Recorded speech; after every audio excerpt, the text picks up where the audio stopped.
their padded shells on, all that stuff. Training camp has begun, really. And it's begun in a big way. As my two colleagues here, Anthony and Jimmy himself, we were just talking about Sean Payton couldn't have had such a better intro to training camp. It's sorry, I had an echo going on. It distracted me. But anyways, Sean Payton today was dropping bombs, and it ended up on ESPN in less than 5 minutes. I saw the first tweet that Sean Payton was given his press conference of basically how he felt about the Denver Broncos of last year. And then I finished reading that, and I'm like, what? He's just laying it all out there. And then no joke, 5 minutes later, ESPN, they have their article out, Bleacher Report, Pro Football Focus. I'm like, God, this is making big news. Dude, I got a push notification. We had a response from Coach Saleh, basically, because for those that don't know, Sean Payton basically compared the Jets this year to the Broncos last year, saying there is so much hype and so much noise, like PR standpoint, that the Broncos had last year that's going on with the Jets this year. He wouldn't be surprised if they essentially fall on their face. And these are my words. That's not exactly what he said. But he basically said, we're not going to do that. Everything that the Broncos did last year, we're going to do the opposite. And that's the big takeaway from that entire spiel. So initial thought, boys. Let's lay it out there. My initial thought, man. You go ahead, Anthony. All right. Yeah, so my initial thought. I was like, you go. All right. Jimmy. I'm kind of conflicted on how I feel about it, because like as a fan, I absolutely love it. It got me fired up, just ready for football. We're back. You know, as Vance Joseph loved to say, we're back, baby. But like as like kind of like the analyst point of view, you said a lot of unnecessary stuff. I get what you were trying to do. It really felt like he was trying to take a lot of pressure off of Russell Wilson, I think. I feel like he was trying to take a lot of like the BS narrative we've been hearing about our team for way too long now. Like Sean Payton said, the embarrassment, we all felt it. We all watched reluctantly every single Sunday, Monday, whatever day the game was on. But I mean, like I said, it fired me up, but at the same time, I'm like, dude, you put a lot of unnecessary pressure on the team as well. But he kind of already put a lot of pressure on the team when he came in and made his initial statements. He basically said all 22 positions are open. So yeah, he didn't really say anything new. And the thing with what he's like, the shock value about everything, about why it's all over the place, why we saw everything within 5, 10, 15 minutes, is it's not about what he said, because we've all been talking about it. Every podcast, big media outlet, everywhere you watch is talking about what Sean Payton said. But it's the fact that Sean Payton, the head coach of the Denver Broncos, said it.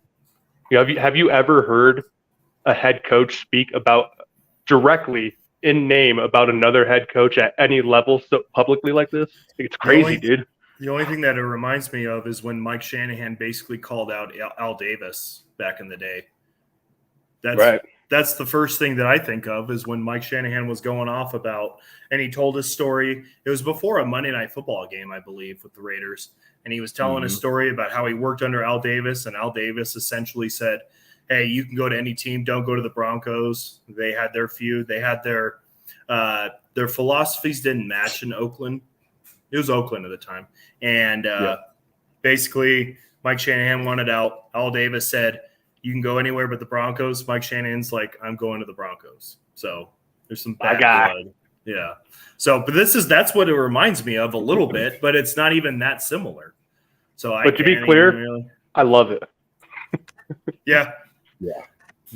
Anthony, when I first saw that he because it was a USA Today interview, so like right away I get on my phone and I read the whole thing, and I was like blown away with the shit he was saying. because, like we said, we've never heard a coach talk like that in general. And it's one thing to call out an opposing coach or a previous coach, and like Zach and I were talking before we went live, like it was all the stuff that we said all last year, all the fans said, but nobody else. I mean, now it's coming from a head coach and the head coach of the Broncos. And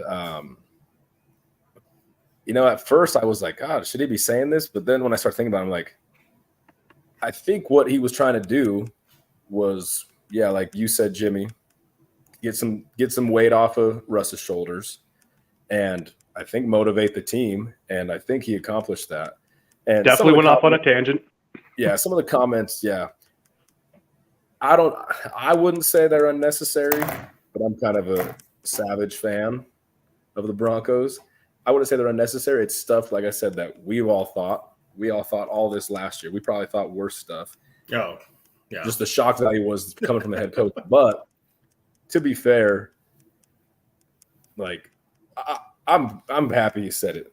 It makes me, because we haven't seen a coach in how long, since Kubiak probably, where like he's not afraid to put the players in check.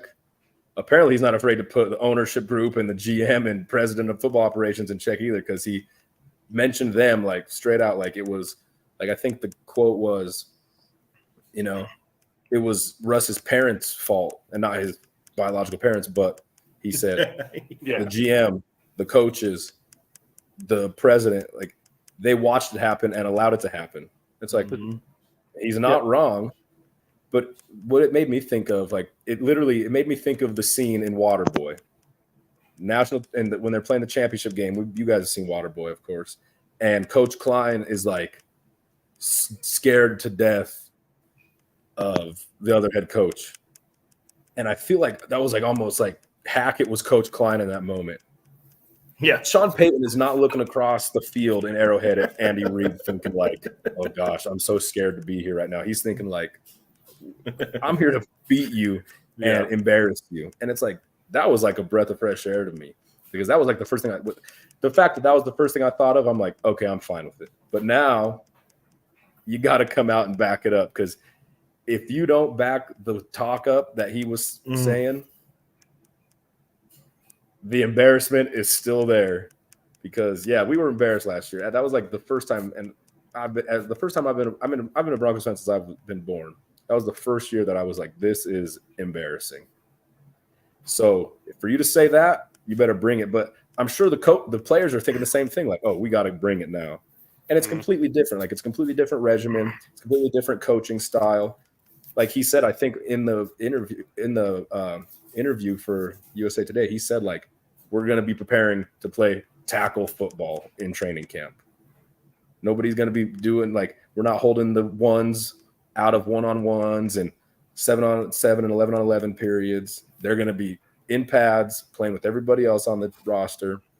And they're playing preseason, like he said in his day one press conference. So I'm ready to go. I just really, really hope he backs it up now. Hey, he's an asshole, and that's a good thing, bro. Yeah.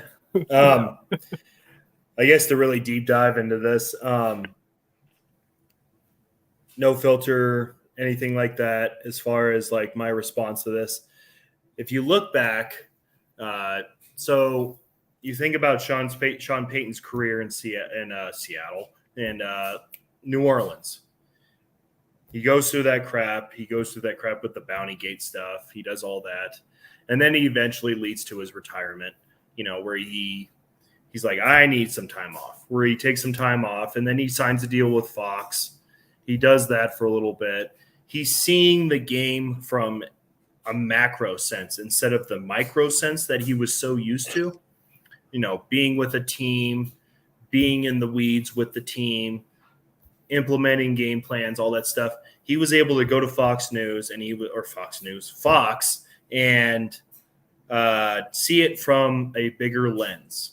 And he sees what the NFL has become thus far. So from there, he's probably formulated a lot of opinions on the NFL itself. And he's probably reflected on his entire career in New Orleans when he was with Fox and what he would do differently. He was able to be that fan on the couch and say, hey, they should have done that. She should have done this. They should have done that. I would have done this. Oh, I like the way they've done that. I will keep that in my mind if I ever decide to coach again. So fast forward, he's like, I am ready to coach again. Not only am I the same coach, but I'm better. I have learned a different perspective of the game that I was not necessarily blind to, because I know Sean Payton breathes, sleeps, bleeds football since he was a child. But at the same time, he was always in the weeds, the neck of things. Now that he got that perspective from, with the experience of being at that level to the bigger level now, he's like, I'm ready to coach. I want to take everything that I did in New Orleans, but I want to make it better. I want to fine tune it. I have the tools. I have the thoughts. I have pages of notes, because Sean Payton's writing everything down. While he was on the Fox, he's like, oh my gosh, if they would have done this, if they would have done that, I like the way they've done this, So he takes all that, rolls into a ball, puts it in his pocket, and he's like, I'm ready to coach again. What team is a good fit for me? So he goes through the process. The Denver Broncos were a team that was a good fit for him, apparently, because he came here. So he picked the Denver Broncos to come here. Yeah, they paid him, all that stuff. All the logistics and all that was taken care of. But he came to this team with a vision, and he said, I am not going to, for lack of a better term, pussyfoot around like I did before in other situations. Even though he wasn't known to be that kind of coach, he was always a hard-nosed, aggressive kind of guy. But now he's really that way. He's like, I am not going to hold back at all, because I know what's best for this football team. I know I can pull this football team out of whatever depth they've dug themselves into, and I'm not going to hold back. I'm not going to have a filter. I'm going to tell it how it is, and that is the way to quickly bring a struggling football team back to success.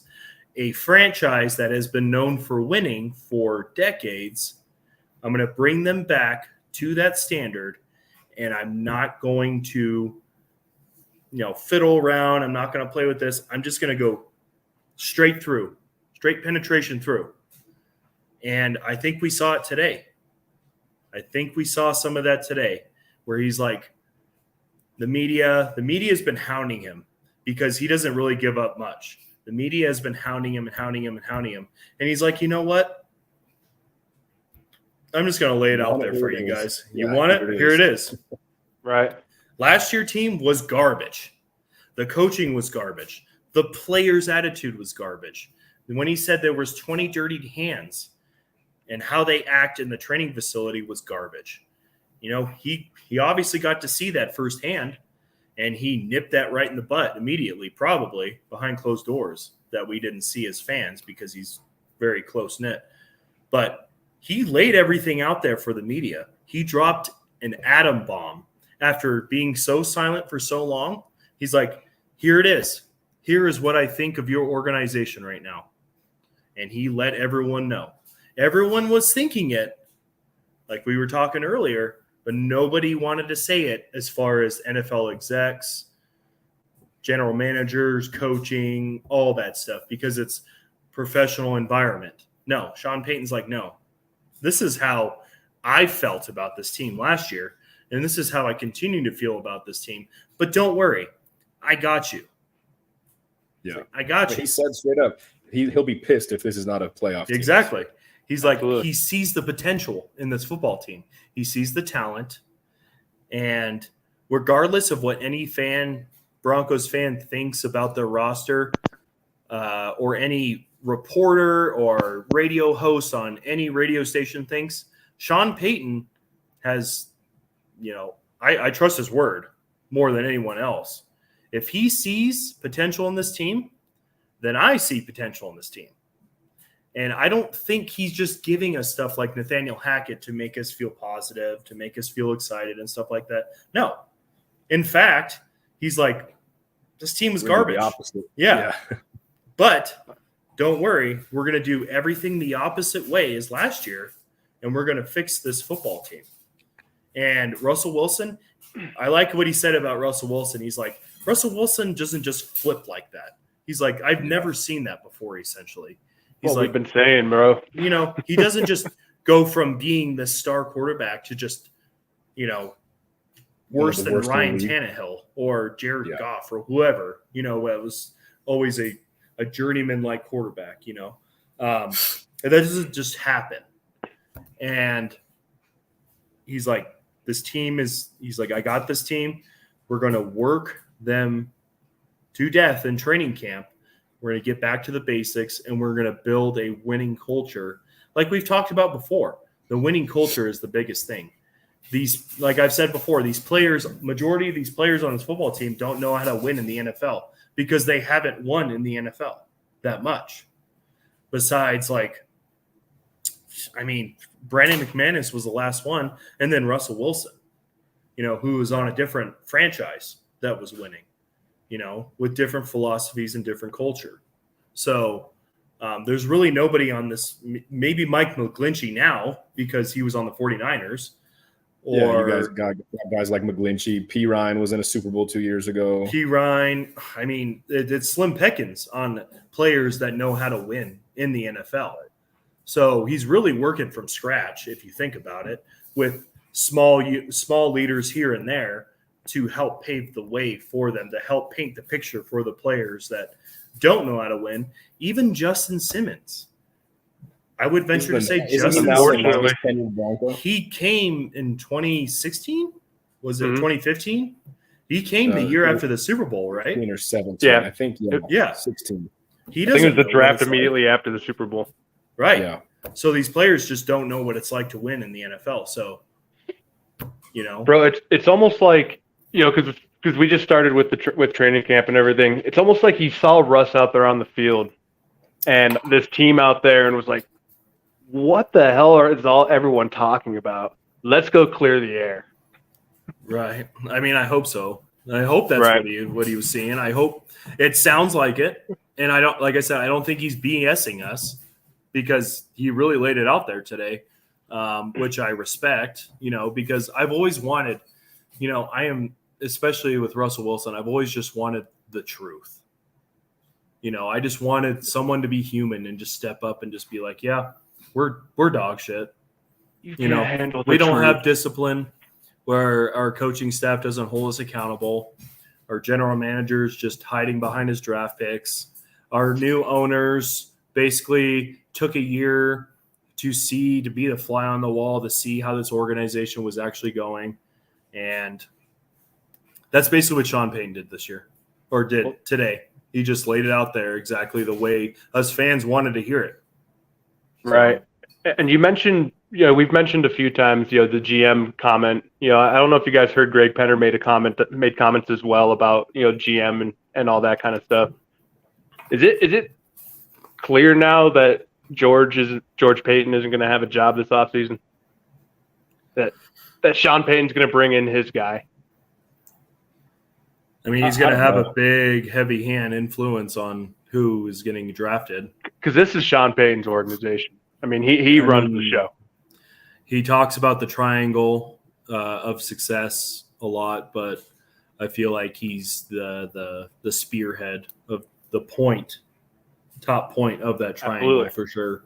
So, but that's what scared me, and that was one of the big reasons. Because I mean, as you guys know, in this coaching search earlier this offseason, like I was a Dan Quinn guy, and that was some of my biggest fears with Sean Payton was the kind of control he wanted. Because I don't have anything bad to say about George Payton, like literally nothing. He drafts great. I mean, this time last year, not just us, not just Broncos fans, but the whole world was applauding how he was able to pry Russell Wilson away from Seattle. Like I remember they were giving out grades right after that trade. We get an A, Seattle gets like a C, like stuff like that. Like it was not long ago that George Payton was like the hottest GM in the league. And if George Payton's gone after this year, we'll see. We'll see how this year pans out. But if he's gone after this year, I'd be pretty upset because I think he's done a great job. And like with Sean Payton, again, I love everything he's doing. I like how blunt he is. I like that he's a coach, that he's a fearless head coach. He's had success, and history shows that head coaches in their second tenure as a head coach on a second team, more times than not, have more success with their second go around than their first. And Payton had some great success, obviously. Yeah, I mean, Andy Reid, Bill Belichick. I mean, the list goes on and on. But that was something I was scared of with Payton is, like, he does have some dirt. He has some dirt on him from his time in Seattle, or I don't know why I said Seattle too, in New Orleans. He has some dirt from that with the Bounty Gate stuff and just some reports that came out that he was hard to work with. And we're obviously kind of seeing why. But again, winning cures all. And none of that stuff came out of New Orleans about him like being hard to work with and him being kind of a dick until after he was gone. Just come in here and win, and I don't give a damn. Right. I mean, isn't that what we need, though? We really just needed someone to come in here and take charge. And I'm not calling for George Payton to be gone. Not at all. That's not what I'm saying. I'm not at all. I don't, and I still like George Payton, but when I say hiding behind his draft picks and stuff like that, I mean it like he drafts well, but just things haven't really worked out in Denver. I mean, Javonte Williams was good. I think that by far is probably the best draft pick that he's had, Javonte Williams. Is there any objections to that? I mean, Surtain, but he knew he was going to go early and be great. Yeah. Surtain was kind of a gimme, really, being that high up, and then if you exclude first round, absolutely. Yeah, I mean, Javonte, he moved up for him. He surpassed the Dolphins because the Dolphins were going to take him, and I remember the Dolphins GM being upset a little bit about it, but I still have faith in George Payton. I haven't given up on him. Me either. I heard on a radio station within the last month that they pretty much have given up on George Payton, and I'm like, come on, like cut him some slack, And I know what that could be the case. Radio station you guys are thinking of. I think I saw the same thing, and wasn't their reasoning to be like it's the coaching search? Of the D. Zach. I wasn't. It was on. I wasn't listening to it. I didn't by choice. Okay. You know me. We've talked about this, Anthony. I know. But I just throw that source right out the window. I agree, but it just every time I hear it, I'm just amazed by just how. Did you see though? Because obviously we're big Ben Albright guys on this podcast, or I know I am. Zach, as you are as well. Did you see that he tweeted out today? Because I literally get notified every time he tweets, just because I always want to know what he's got to say because he's in the building. Did you see there were people in the building that were very surprised and pretty upset by Sean Payton's comments? I did not see that, but I mean, hey, obviously. It is what it is. But again, what has gone right lately? Right. Nothing has gone right. So, I mean, it is what it is at this point. Like we said multiple times already, everybody wanted to say it. Everybody's been thinking it. Now the head coach said it. I just hope that, because it was, I know during the coaching search, like it kept coming out that Penner's guy was Sean Payton. It was like the organization, like a lot of other people wanted Quinn, and the ownership wanted, a lot of the ownership wanted Harbaugh, much like everybody did. But like Penner, like Sean Payton was his guy that he wanted. So I wouldn't be surprised. I hope it doesn't happen this way, because I think a head coach's role is to be the head coach. GM's role is to be the GM. And like Sean Payton has mentioned, it's that that triangle of GM, owners, and head coach. That's the most important 3 people in the organization, aside from quarterback, obviously. But I just don't want that. I don't want Penner to just hand the keys to the organization to Sean Payton. Because, yeah, he has a great past. He has a lot of success in the past, but you're the head coach. Go out there, be the head coach, win football games. We'll hear what you have to say about all the other decisions and stuff too. But I hope these comments don't lead to this narrative of, George Payton making an exit with the Broncos or anything like that. Because I think George has done a great job. And that's like one of the biggest things I was excited about with Sean Payton coming in. It's like, okay, you get a world-class GM and now a world-class head coach. Well, let's see what they could do over the next few years. I would hate for them to go through another GM search next year. But again, if you're winning football games, that's probably not happening. So go out and win, and it'll take care of itself. Like you said, Anthony, winning cures all. So if they win, who gives a shit? I mean, if they win, we're not even going to be having these conversations. We're just going to be talking about who are we going to play in the first round of the playoffs? We're going to be having fun conversations about, the Broncos that we've been wanting to have for the last 7 years. How long can the Broncos stay undefeated? When the Peyton Manning years, the Super Bowl year, they went 9-0. Stuff like that. I miss thinking that way, and I miss that mindset. I want to watch meaningful games in late November and December. Right, exactly. I don't want to be distracted by something else and just I don't want to watch the game, whatever, or I'll just follow it on my phone. The Manning years, we were talking about who was going to be wild card teams. Who are we going to play? Right. Yeah, exactly. I do not want to have to start watching college quarterback tape. Right. Because I've done that too many times. Yeah. Yeah, you have. As fun as it is. As fun as it is. And also unless it's Arch Manning, Manning, whatever. Well, he'll be one more year. One more year after. So taking NIL deals. Peyton Manning's going to be money. calling for it. Peyton Manning's going to be in Sean Payton's ear hey, what do you think about Arch? Yeah. Right. You're going to Hey, unfortunately, I hope we're not in position to draft him.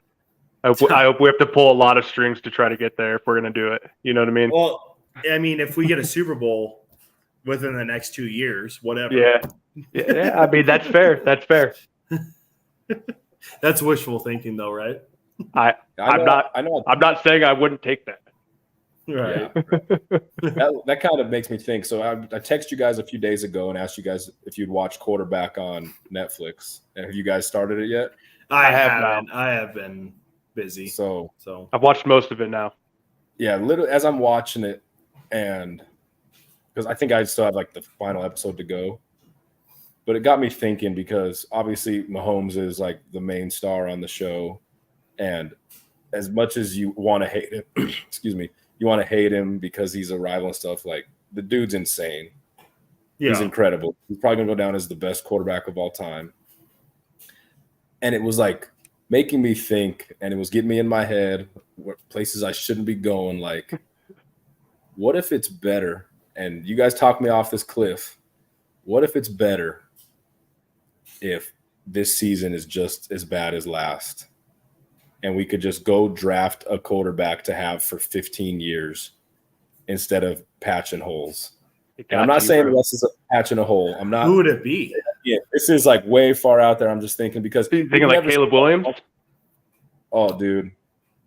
Yes. Is that where you're going? Is that what you want? Is that your guy? If you're guaranteeing me Caleb Williams right now and Sean Payton moving forward, which I think that's a guarantee. I don't think any blame is going to be on Sean Payton if we tank this year. If you guarantee me Caleb Williams right now, I would probably be on board, honestly. Well, that's the thing, though. That's the problem is with Sean Payton and his coaching staff, and this is still a talented roster. People forget that we have three really good receivers. Oh, really good running backs. Hopefully Javonte comes in and starts, I hope they don't rush him in, but he's still super talented, got a bright future. Improvements on the line. We have a good roster. I just don't think the Broncos will be able to beat the Cardinals. They're not going to be as bad as the Cardinals. I don't know if any team in the whole league will be as bad as the Cardinals. So they're probably winning the Caleb Williams sweepstakes. But next year's a really good class. Like they got Drake May coming out of North Carolina, who's a stud. They got Quinn Ewers, who's probably going to start over Arch Manning this whole season at Texas, who's a stud. But he's the only name I know outside of Caleb Williams in this draft. I'm not familiar right now with it. I haven't looked into it much. Yeah, but it just it got me thinking because we've never seen that as Broncos fans. Like we've never seen the Broncos draft a guy, develop him. I mean, Elway was the closest. Obviously, so scary. But it's just and I've talked to my buddies and other Broncos fans about it. Like, wouldn't it be just so nice to be able to watch the Broncos draft a first-round quarterback, and he's just the face of your franchise for 15 years? Again, I would much rather see Russ ride off into the sunset like quarterbacks do here in Denver. But it's just watching Mahomes and the hold he has on not just the Chiefs but the entire league and that entire. How many Mahomes are there though, bro? That's my only issue. And I get that, but, I mean, I'm saying even Jalen Hurts, Josh Allen, who we should have drafted in the first place. Thanks, Ellis. Just somebody, and of course, nobody's going to be Mahomes. I get that, but I'm just saying, right. Somebody who you don't have, that's our quarterback. We don't got to worry about it. Because we're going into this season, I'm not necessarily, I won't say I'm worried about Russ, but this is a absolute make or break year for the Broncos and Russ, and probably Russ's career. Yeah, you have me so conflicted right now. This is the last year. Because of Russ's contract, after this season is the only time you can get out of it. And you're not getting out of it without taking big dead cap, but this is the only time, after this season, this upcoming season, you're either sticking with Russ throughout the contract or you're cutting ties and starting over. There's no middle ground, draft a guy and, let him train under Russ. No, it's either Russ is the future or you're starting over again. So, I mean, again, I want to see wins. I want to see good football. I want to see Russ because I agree. I mean, we saw it last few games last season. Russ is scrambling around a little more.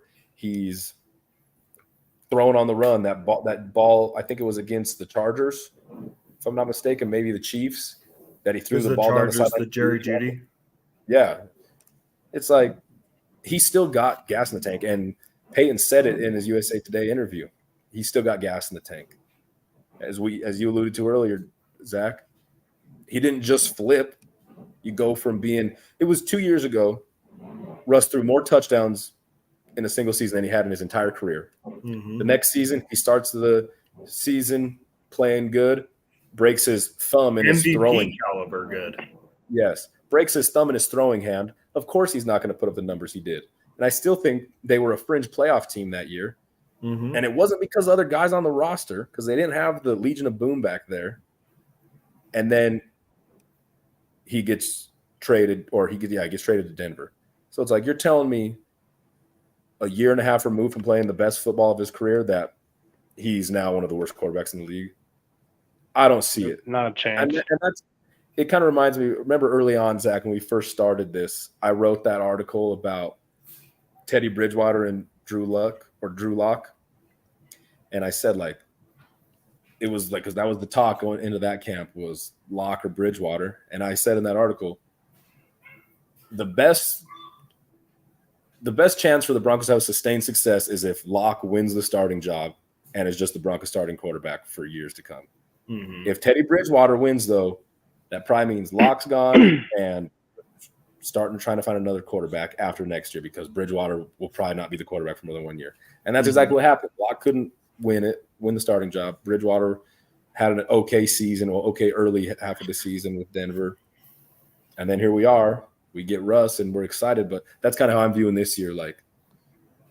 the quickest way to have success is obviously have Russ do great this year. And not even do great, just be better than you were last year. And that's what I'm hoping for, but it's still that thought in my head, like, man, really great quarterback classes don't come around truly that often. And next year might be one of those ones, but I don't know. It's the stuff you don't want to have to talk about in the off season.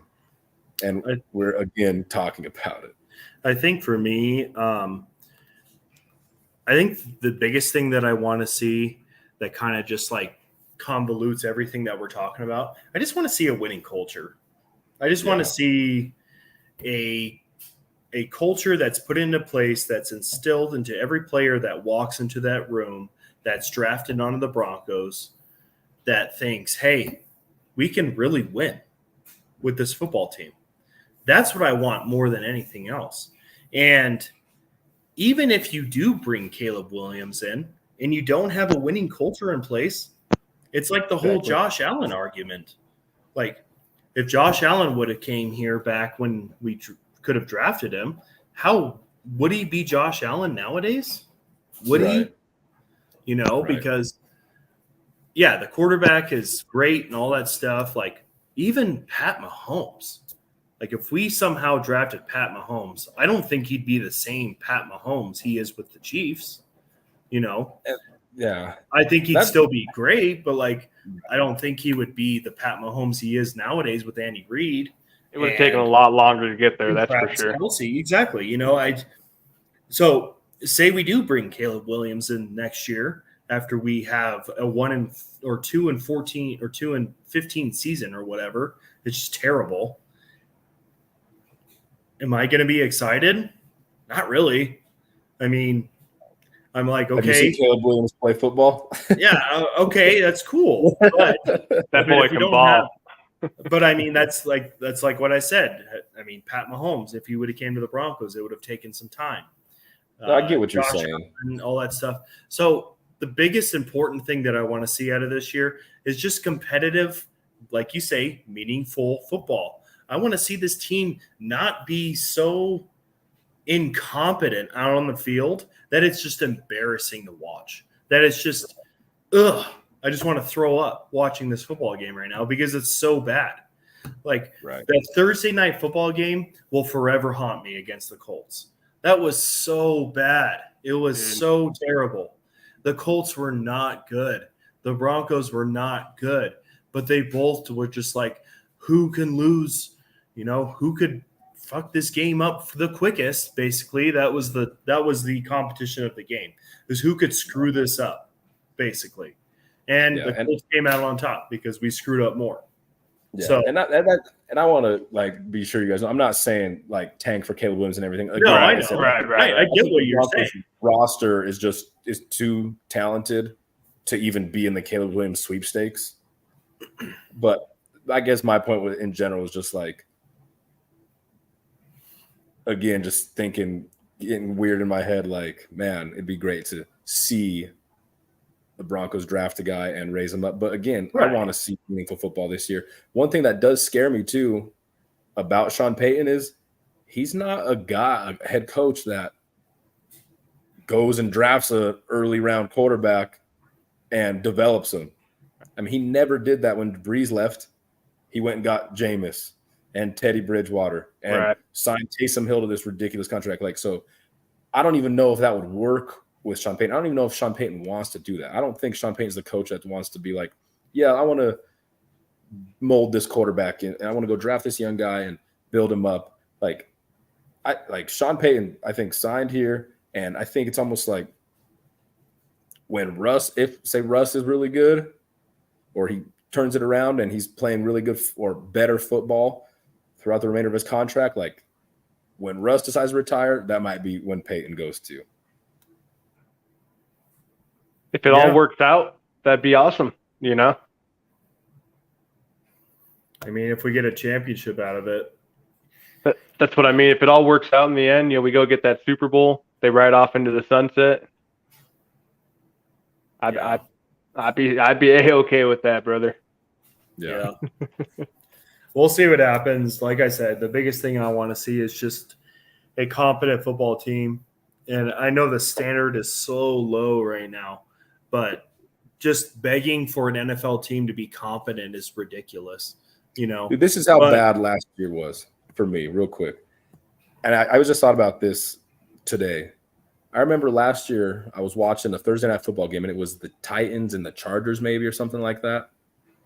And this is how down in the dumps us Broncos fans were last year.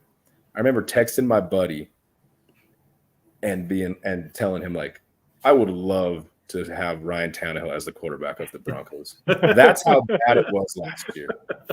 I don't know why. I feel you, dude. But it was like that's the point I was at last year. Desperate time calls for desperate measures. Yeah. Could you imagine Ryan Tannehill on last year's team? Oh, right. Yeah. Because I think Russell Wilson's better than Ryan Tannehill. Absolutely. He is. So, he is. Gosh, even Pat Mahomes on this team last year. I don't think we're making the playoffs. If I'm being honest with you, I don't think we are. We might move back. We'll go 8-9. We might move back in the draft a couple spots, but that's about it. I think we're probably being a playoff team and probably a contender. I mean, that guy with Nathaniel Hackett and Pat Mahomes. That's the thing, though. It's just hard. It's hard to play that game because if Pat Mahomes is here, Nathaniel Hackett is not the head coach. So right. But hypothetical. Yeah. I get what you're saying, but yeah.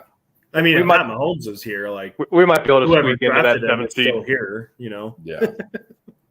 So, nonetheless, I still stand by what I said. Focus on building that winning culture. Bring back the desire to win, because I know players want to win. I don't understand why a player wouldn't want to win, but really just drive home to the players and build that culture around them to say, hey, we can win.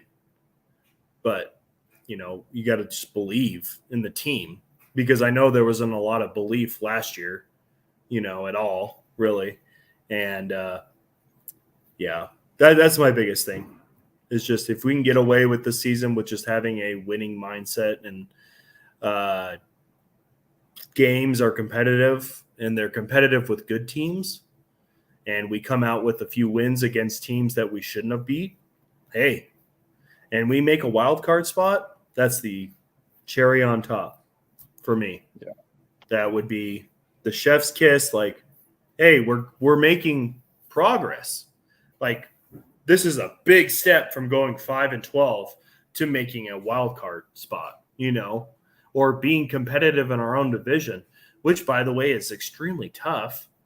I'm not worried about the Raiders, but the Chargers, like, I really shouldn't be worried about the Chargers, because no matter who they have, we're always competitive with them.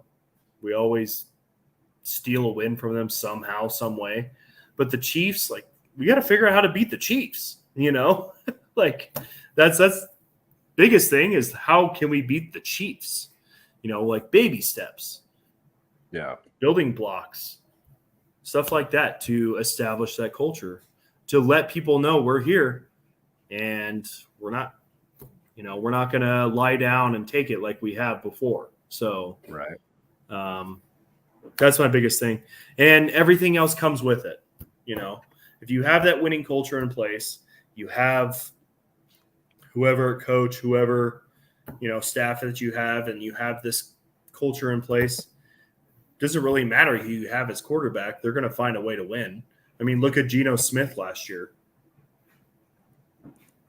They're going to find a way to win if they have the culture in place. So that's my biggest thing. It's just funny for that situation, because finally, after Seattle trades Russ, Pete Carroll decides to draft a really great tackle in the first round and start doing stuff. It was like the more that comes out of the Russ and Seattle days, it was like a big battle between Russ and Pete Carroll on how to operate that football team.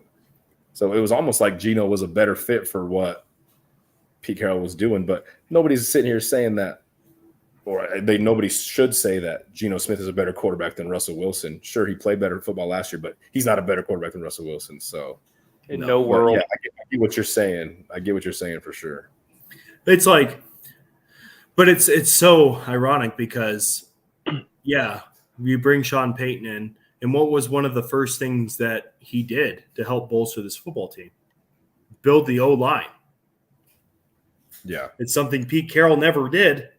Right. So who knows? Maybe Russell Wilson's like, finally, a coach that listens to me. Well, seriously. And yeah, it's not. And Russ, yeah, he had a bad year. He was inaccurate, doing things that he's never done before.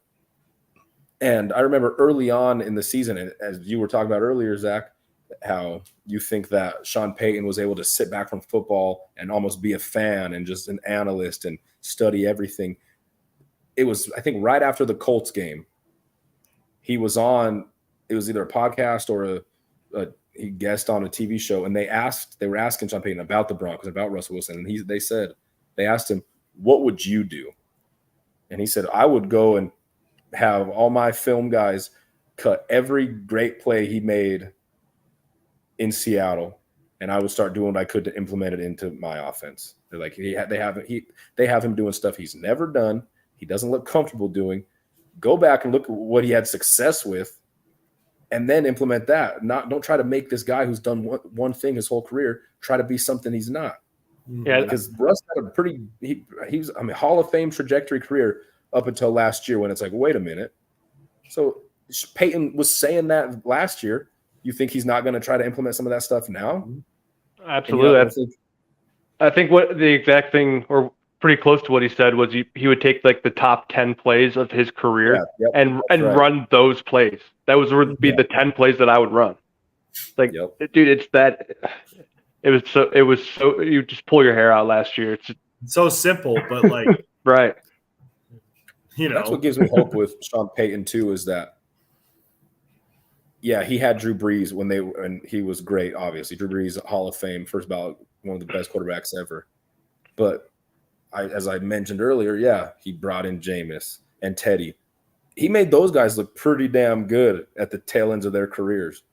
He got Teddy Bridgewater that contract with the Broncos, for God's sake. Jameis Winston was 6-2 before he got injured, 5-2, something like that. And Bridgewater went 6-0? Yeah. Yeah. I mean, he had these guys looking like studs. Yeah, and he didn't do it. Yeah, he had Michael Thomas, who was at the time in his prime, great receiver. Who else do they have on that team to catch passes? No, we can't name them. I don't remember when Jimmy Graham was there, but old Jimmy Graham, right? But what does Peyton do? He has a great running game. He gets the O-line to play great. So what is he trying to do here? He goes out and signs maybe the two biggest names in free agency at the offensive line, and then he brings Samaje Perine in. Which, I think the running game will be really good this year. I'm still concerned about Javonte because history shows that it's very, very rare that a running back comes in following year after an ACL tear and just tears it up. I love Javonte. I know you guys do. We all do in Broncos country. But having Samaje Perine, who he's a veteran, but he's 26 years old. He's not too old for a running back. He can catch passes. He can block. It's like Peyton's taking the pressure off of Russ before we've even seen them on the football field. So that's what gives me hope for Russ this season. Not just Russ, but the Broncos in general, the Broncos offense, because the Broncos offense was putrid last year. And that was supposedly we had the next hot up-and-coming offensive coordinator coming into head coach. Well, now we got a guy that's done it for decades, so that's what I'm excited to see. Yeah. I like that he's taking pressure off of Javonte too. I mean, last year up until that injury, it was like nothing happened unless Javonte had the ball in his hands. Right. And it's nice to see him, which I would actually, I'd love to see them bring in another veteran running back. I think we are still with Javonte, his health being kind of up in question. And like you guys said, I would like to see him be implemented slowly into this season. I would like to see a veteran come in still, but it's nice to see the load taking off his back. Bringing in a guy who has proven he can come in and be successful in a limited role. Yeah, exactly. I agree. real quick, because I'd like to end this in 10 minutes because I know people have to work tomorrow. So kind of just shifting gears a little bit. There's been talks of trades, and I haven't really gotten too much of the weeds of this because I don't know. It could happen. It couldn't. I don't know. What do you guys think of Cortland Sutton being traded, possibly? Who are we talking about in return, or like what are we talking compensation wise? I just keep hearing that Cortland Sutton's on the trading block. He's projected to be traded in training camp, all this stuff. I keep hearing it. If it's I don't picks, necessarily believe it, but I just don't know what you guys are hearing, or because I know what I've been reading, and I just don't know what perspective you guys have on this. And who would it be for? Because I know Stephon Diggs was. Yeah, that was early. That was like early. A month or so ago. I haven't heard really anything about that. That's kind of news to me. To me,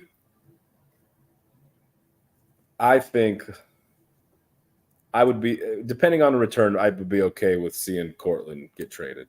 Mm-hmm. Based, like, mainly you look back on the offenses Sean Payton had ran in the past in New Orleans, like, you didn't have three receivers catching a ton of passes and putting up these big numbers. And as far as I'm concerned right now, the alpha in the receiver room is Jeudy. And as much as we love Cortland and he has the draft capital and he has been good, and I love Cortland Sutton, but Tim Patrick has played better football when he's been on the field in the last 3 years. So if it's Tim Patrick at his cap number or Cortland Sutton at his cap number, I'd take Patrick and try to get Jeudy a deal.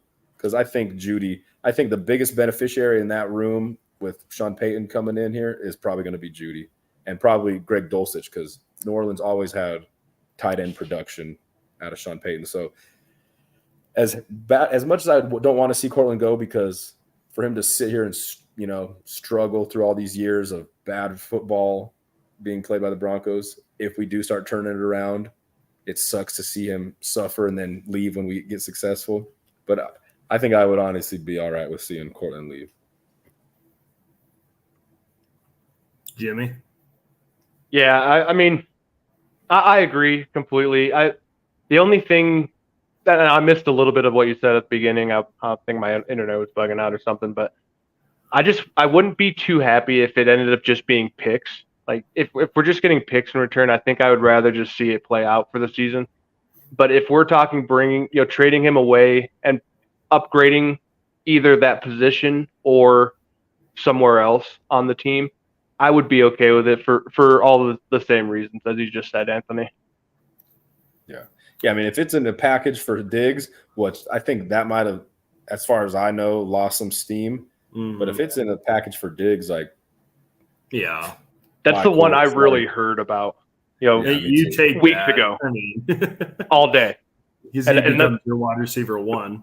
The rumor was Sutton and a third, and I mean, done deal. Yeah. Where do I sign?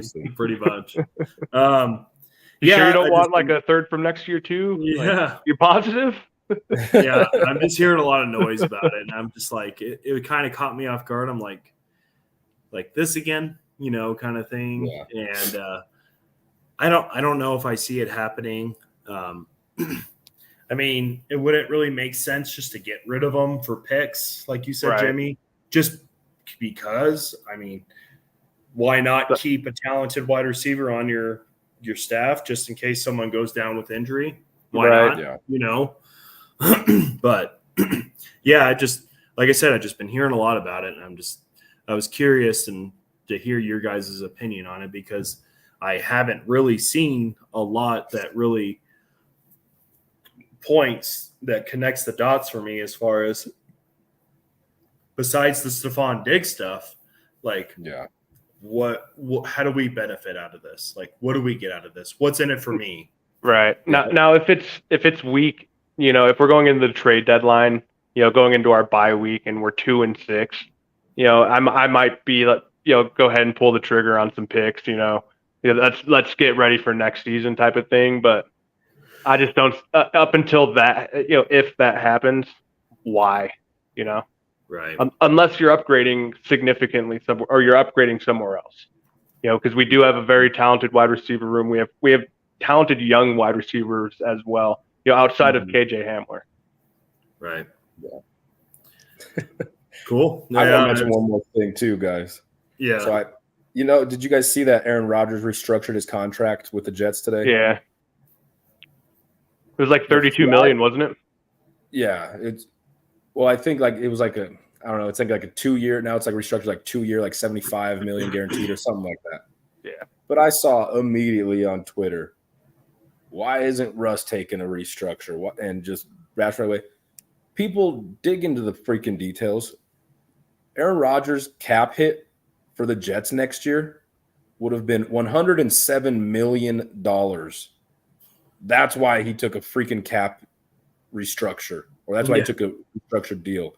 Like, I always hated that when, like, I remember when we got Peyton, I think when we signed him, people were bashing his number. And at the time it was like 18 million a year or something, which is changed now. But I remember at that time, people were always talking, well, look at Brady. Look what he does with his contract. He's still getting paid all that. He's just pushing it out further. That's what Brady did his whole time in New England. I just hate hearing like especially with the quarterback position, it's such an important position. You're going to pay the guys when they deserve it. Did Russ deserve it last year? No. But to compare him to like the Aaron Rodgers situation with the Jets, he was due $107 million next year.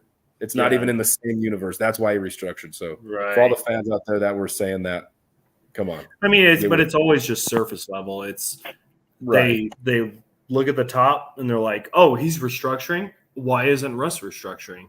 But they don't get into the weeds of anything. You know, they don't care to really it's just who can hate Russ the quickest, pretty much. You know, that's pretty much, and that's how it's been ever since he came to Denver. So, whatever, man. But final thoughts. So training camp, I know we talked about this before. Biggest things you want to see real quick. Go ahead, Jimmy. I mean, I think I've reiterated the same point the last few times we've talked, boys. I want to see competition. You know, I mean, I want to see basic ass shit out there. Pardon my language. I just want to see them get back to the fundamentals as Sean Payton seems to be doing. You know, just go out there and play football. Yeah. I want to see, and I know we talk Russ a lot, but I mean, it's the most important position in all of sports. I just want to see him be comfortable in the offense. And I think it was James Palmer tweeted out today that he saw Russ in some 7-on-7 today, and he just looked more comfortable this year from last year's training camp. Mm-hmm. I just want to see him, just be comfortable and understand the playbook better and just get back to playing football rather than – because it seemed like there was so much going on last year with all the outside noise and then the play calling and just whatever was going on. Like, Russ just didn't look like he was comfortable. He didn't look like he was there just to play quarterback. He was doing a lot more than he should have been. So I just want to see Russ get comfortable. And I like the competition. I'm really excited to see the competition at middle linebacker because obviously Josie's had our linebackers last year played great. But now getting Drew Sanders in, I'm super excited to see him play. So it'd be interesting to see if he starts, eating at some of the reps with the defense away from the other guys at that position. And I also want to see Damari Mathis emerge as a true number 2 corner opposite PS2. Because getting rid of Darby, I completely understood it and I was fine with it. But Darby played good football when he was on the field. So getting somebody over there on the other side of PS2, I've seen reports that the Broncos love Mathis and they think he could be a solid starter in the league. But seeing that number 2 cornerback spot, because I'm also excited about Riley Moss. It's pretty crazy seeing a white corner because I think it's been decades since we've seen that. So hopefully he can come out and ball because that'd be pretty cool to see. Yeah, I mean, and I'm going back to what I was saying earlier. I just want to see confidence, swagger, winning culture coming out of this training camp because that's where it starts. I mean, Yeah. you really just you set the tone for the season in training camp, really. And I know the media likes to hype up and all that stuff, but at the end of the day, especially if you go to a training camp, you could really just get a feel for how this team's going to be, you know, and then preseason really solidifies that. So, yeah, that's my biggest thing. I just want to see the team come together. I want to see things moving smoothly, firing in all cylinders. I don't want to hear about how the defense is dominating the offense. I don't want to hear that because it's not good, regardless of how good our defense is. I want to see our offense actually, like I said this last year, Anthony, I want to see our offense win, win these competitions and actually go out there and be competitive and stuff like that. So, I just want the team to come together. I'm not really necessarily high on the fighting each other this year because I don't think it's the time or place right now with the way this organization is. I love the competition. I love the fierceness, but there's really nobody on the team that has really proved anything to really say, hey, I'm going to fight you because I know what it takes to win and you don't, kind of thing. And I want to pull it out of you. Do you though? Like Garrett Bowles and Bradley Chubb going at each other, like both of you. I was going to say Chubb's gone, so we shouldn't see many. Exactly. like they both don't know what it's like to win in the NFL. So so I could go without that. I just want to see smooth football coming out of training camp. Yeah, building that culture, the team actually caring, believing in themselves, staying healthy because we've seen a lot of injuries thus far. I mean, Joe Burrow. Jalen Ramsey's already out 6 to 8 weeks. I saw he might not be back till December. I know. Gosh, that's rough. But stay healthy, keep the endurance, mental endurance too. Mental. That's the biggest thing. Is just mentality. Getting in the film room, actually learning something. Russell Wilson feeling comfortable again, all that stuff. So those are my big takeaways. That's what I want to see. And I want to see preseason. I want to see us put together a successful drive.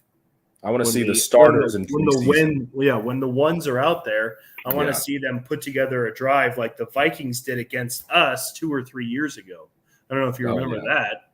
Like the Vikings 2 or 3 years ago put together this drive and they scored a touchdown. It was beautiful. Hey, amazing. Drew Lock scored a touchdown that against them in that preseason game too. Bomb to KJ. Don't forget. That's true. Never forget. Never forget. It's hard to forget. Yeah. But all right, boys. I think I'm going to call it a night because, like I said, some of us have to work tomorrow and stuff. So I'm going to keep you guys too late. But appreciate you guys coming on with me. Always. This summer's been crazy. Yeah. My wife does photography, so I'm always stuck with the kiddos. It's good though. We have fun.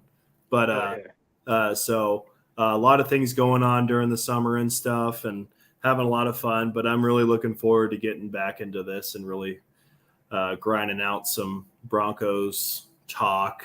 Yep. Get a feel. Hopefully, it's a good season. I'm tired. Hey, Zach, don't forget what time of year it almost is. Pumpkin cream cold brews are almost. I know. 34 days, boys. 34 days. Pumpkin cream cold brew. 34 days. We're gonna have to find another bet for this season. So yes. I think I still owe you guys, by the way. But anyway. You got me before the cold. I got to get Anthony. Yeah. Yep. I owe you one. Waiting. Yeah. But yes, 34 days till pumpkin cream cold brew comes back, and you bet your sweet ass I'm going to be sitting here with one when that comes out. So appreciate you guys coming on. I know it's later nights and stuff, and we all have kids and families and stuff. So appreciate you guys. And it's always fun talking about the Broncos, even though there's always something to talk about. Exactly. So hopefully we're talking about good things this year. Yes. One of these years on this podcast, we will be talking about a winning football team. I know. We don't. It will happen. Yes, we will manifest it. But yes. Thank you, everyone that's listening on TikTok. Thank you for everyone that's listening on YouTube. Appreciate you guys. Be sure to stay tuned. We're going to have more lives coming up in the future, and you get to see more of our beautiful faces on there. We're also going to have Kenny from TikTok. He'll come back. Or Kenneth, excuse me. Sorry, Zach. I know. Come on, man. Kenneth. We went through this for a few minutes. He even told me he likes to be called Kenneth. Yes, I apologize if you're listening to this. Kenneth. I'm just going to say that all night. Kenneth. You'll get him one day, champ. I know. Thank you all for listening. You guys all have a wonderful night. And Jimmy and Anthony, you guys have a wonderful night too. You as well. Appreciate you guys. As always, go Broncos. Go Broncos.